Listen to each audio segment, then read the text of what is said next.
Hello guys, Luke here and welcome back to the channel. As you can see in front of me here, we have all the parts necessary to build another gaming PC. A friend of mine recently approached me about building a gaming PC for around $800 Australian, and I said, all right, we can do it, but we're gonna have to get some used parts because I thought we weren't gonna get a decent gaming PC, brand new, everything for under 800. But we managed to do it in the end. This comes to exactly $800 Australian, this whole build. So unfortunately today guys, I do not have a cameraman to operate the camera. It's simply sitting on a tripod, so bear with me a second as I grab the camera and we'll go through each of the parts individually. So for the PC case, we ended up going with the Master MasterBox Lite 3. This is because it is one of the cheapest cases that includes a power supply that you can buy from Centrecom anyway, my local store. So yeah, basically chose this case because it's actually a decent looking budget case and it has a 500-watt power supply comes with it. And into that case, we are putting this motherboard. It's a very, very budget oriented motherboard, an MSI H310M chipset motherboard. It's 1151 socket, of course, which is what our Core i3 processor here, 9100F i3 is going into.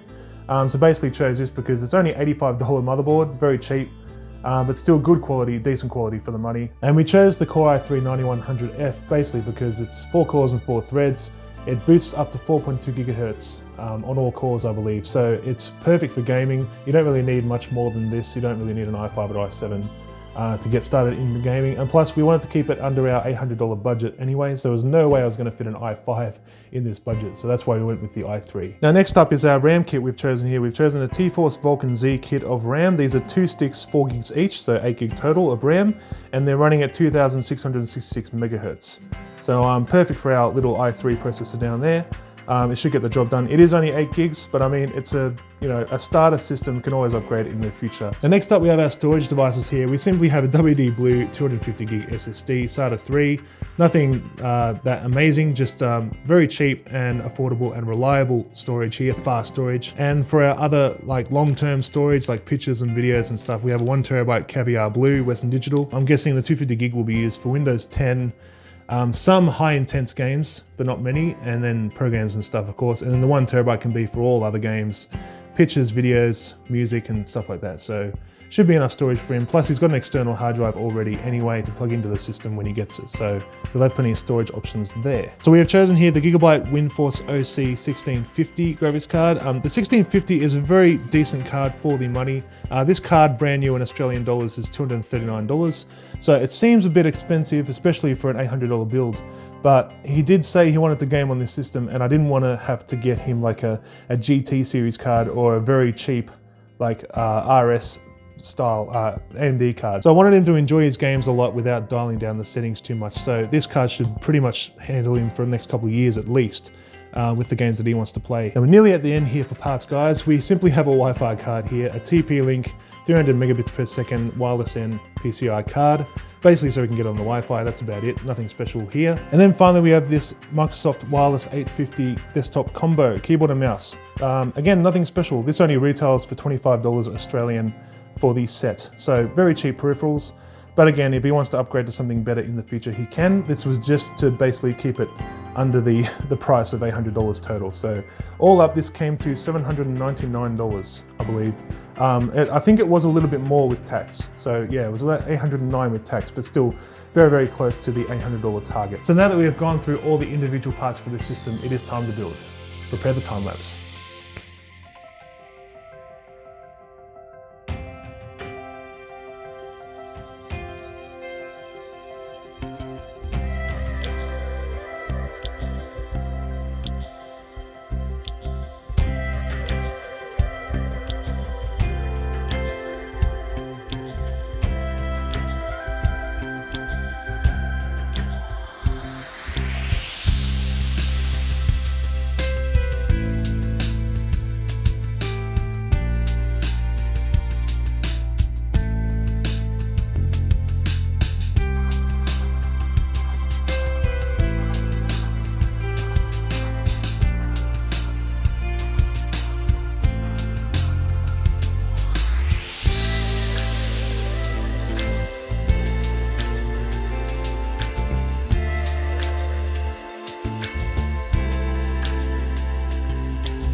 Okay guys, as you can see, the PC build is complete. All we've got to do now is pretty much clear off all the mess. There's a bunch of mess on the floor and on the table.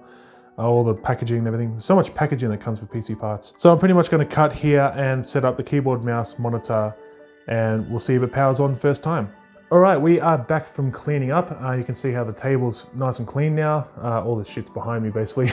Not gonna show it on camera. But yeah, the little MasterBox Lite 3, it's quite a good looking case. It's very minimalistic. There's not many features on it. On the front, there's really nothing at all. There's just the space for a DVD drive if you want to put one there. The DVD drive area though, that's where I've put all the extra cables that I didn't need from the power supply. Because the power supply is not a modular power supply, it's non-modular, so the extra cables I couldn't use are just still attached, so they're all bundled up in the DVD drive there.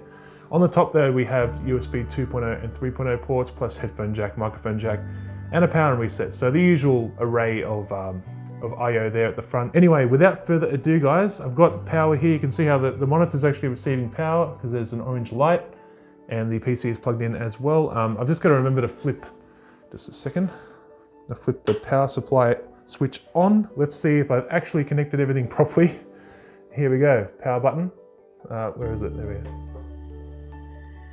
We have ignition. Taking a bit. Oh, HDMI. CPU or memory changed. Yes, well we built the bloody machine, so not surprised. And we're in the BIOS. Everything is working, so that's great. Of course, we need to go ahead and install a operating system on this machine now. But there you have it guys, a complete desktop system, minus the monitor though. Monitor would have been an extra, like, let's say $200, $150 for a monitor. So if you're looking for a similar desktop PC with these specs, it's about 800 bucks Australian. Very reasonable price for the machine that you're gonna get. All right guys, that's pretty much gonna do it for this video. Now we're just installing Windows 10 Pro, 64-bit on it. Just gotta wait for that to finish, and of course install all the drivers, install some programs on it. And I think my mate that wanted this PC built will be very happy with it for gaming and whatever he's doing on it. But anyway guys, that's gonna do it for this video. If you did enjoy, leave a like down below, subscribe for more content like this, and I'll see you guys around the channel. All right, have a good one.